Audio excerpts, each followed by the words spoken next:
आज आम आम षष्ठ श्रेणी विज्ञानर दैर्घ्य माप और गतिर अभ्यास प्रश्नपत्र करवा।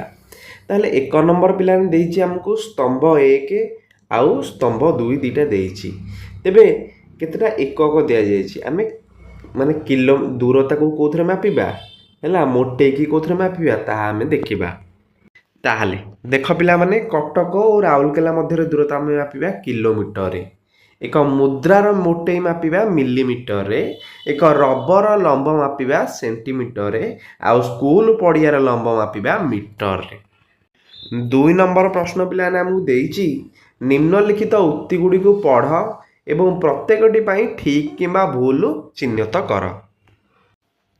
फास्ट क रे देला सीधा रास्ता रे गति करुथिबा कार गति सरलरैखिक गति अटे, एटा हला हमर ठीक। खरे जेकोसी वस्तु समय सहित एक सूचक बिंदु बा रेफरेन्स पॉइंट ठार निजर अवस्थिति परिवर्तन कले ताहाकू गतिशील कहुए, एटा भी ठीक। नेक्स्ट 1 किलोमीटर 100 मीटर नाई 100 मीटर नुह 4 मीटर, तेणु यहाँ भूल अटे।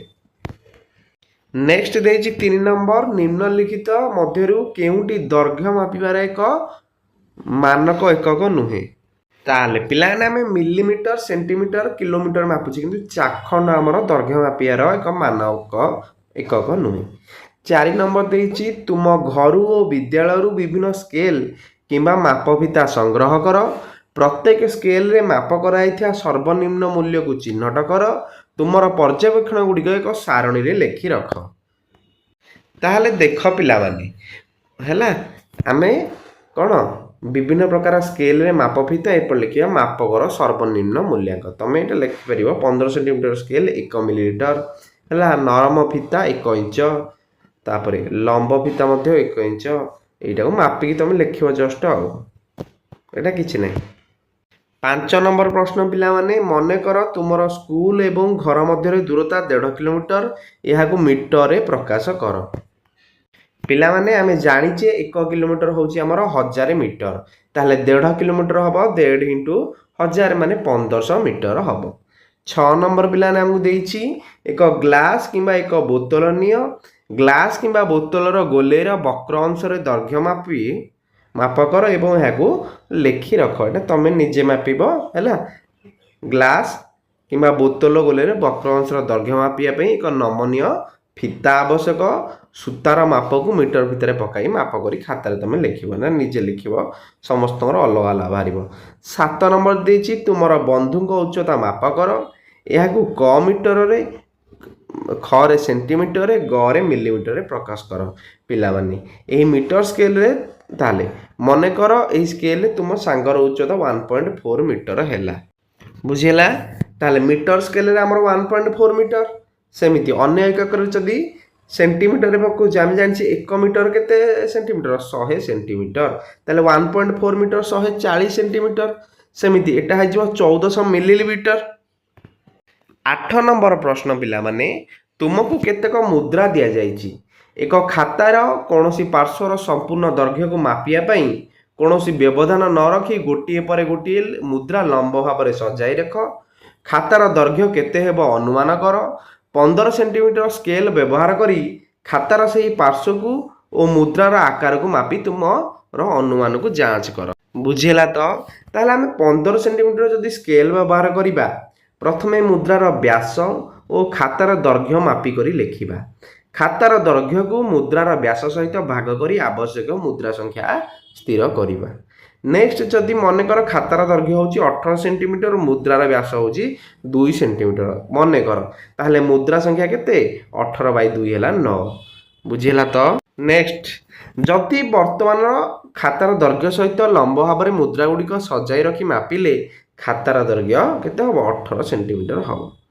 नेक्स्ट देछि हमको सरलरैखिक वृत्तीय एवं दोलन गति पई 2टी लेखाए उदाहरण दियो। पिला माने सरलरैखिक गति होची सरल रास्ता रे गतिशील कार, गोटिए पेंडु को ऊपर तळकू पकाइबा। वृत्तीय गति होची एक पत्थर रे सूता को बांधी घुरेइबा और पंखा घुरीबा होची वृत्तीय गति।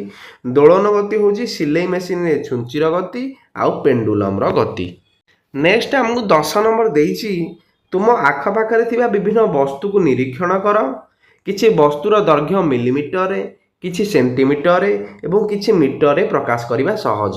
ପ୍ରତ୍ୟେକ ମାପ ପାଇଁ 3ଟି ଲେଖାଏଁ ବସ୍ତୁର ଏକକ ତାଲିକା ପ୍ରସ୍ତୁତ କର ଏବଂ ନିମ୍ନ ସାରଣୀରେ ଲେଖ। ତାହେଲେ ମିଲିମିଟର ପାଇଁ ଆମକୁ ମୁଦ୍ରାର ମୋଟେଇ ବା କାର୍ଡ଼ବୋର୍ଡ଼ର ମୋଟେଇ ଦରକାର। ସେଣ୍ଟିମିଟର ପାଇଁ ପେନସିଲର ଦୈର୍ଘ୍ୟ, ବହିର ଲମ୍ବ ଓ ଓସାର, ପାଣି ବୋତଲର ଉଚ୍ଚତା, ରବର ଦୈର୍ଘ୍ୟ। ଆଉ ମିଟର ପାଇଁ ଘରର ଉଚ୍ଚତା, ଖୋଲା ପଡ଼ିଆର ଓସାର ଓ ଲମ୍ବ, ବତୀକୁଣ୍ଡ ବା ବିଦ୍ୟୁତ ଖୁଣ୍ଟିର ଉଚ୍ଚତା ନେବା। 11 ନମ୍ବର ଆମକୁ ଦେଇଛି ରୋଲର କୋଷ୍ଟର ଯେଉଁ ଆକୃତିର ହେଲା ଏଠି ତାହା ତିଆରି ଦର୍ଶାଯାଇଛି। ଏକ ବଲ୍ ବିନ୍ଦୁ ଏରୁ ଆରମ୍ଭ କରି ଏଫ୍ ପର୍ଯ୍ୟନ୍ତ ଯିବ, ତେଣୁ ଗତିର ପ୍ରକାର। ତ ପିଲାମାନେ ଏ ରୁ ବି ଏଠି ଦେଖ ଏଇଟା ହେଲା ଗୋଟେ ସରଳ ରକ୍ଷୀୟ ଗତି। ବି ରୁ ସି ଦେଖ ଏମିତି ବୁଲିବ, ଇଏ ହେଉଛି ବୃତ୍ତୀୟ ଗତି। ସି ରୁ ଡି ମଧ୍ୟ ବୁଲିଲା ବୃତ୍ତୀୟ ଗତି, ଡି ରୁ ଇ ମଧ୍ୟ ବୁଲିଲା ବୃତ୍ତୀୟ ଗତି, ଆଉ ଇ ରୁ ଏଫ୍ ହେଲା ସରଳ ରକ୍ଷିକ ଗତି।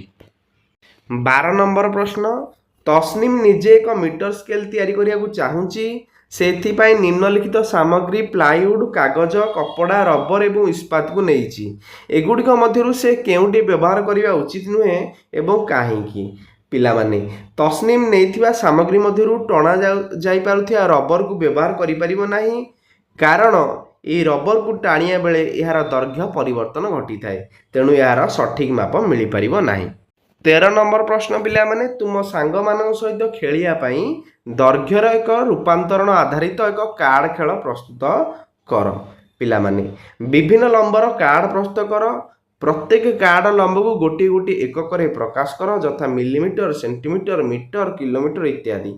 ଗୋଟିଏ ପ୍ରକାର ଏକକକୁ ଅନ୍ୟ ଏକ ଏକକରେ ପ୍ରକାଶ କର। ଉଦାହରଣ ମନେକର ଗୋଟିଏ କାର୍ଡ଼ ଲମ୍ବ ହେଉଛି 100 ସେଣ୍ଟିମିଟର, ଏହାକୁ ଅନ୍ୟ ଏକ କାର୍ଡ଼ର ଲମ୍ବ 1 ମିଟର ସହିତ ତୁଳନା କରି ଖାପ ଖୁଆଇପାରିବେ, ମାନେ 100 ସେଣ୍ଟିମିଟର ଯେମିତି 1 ମିଟର।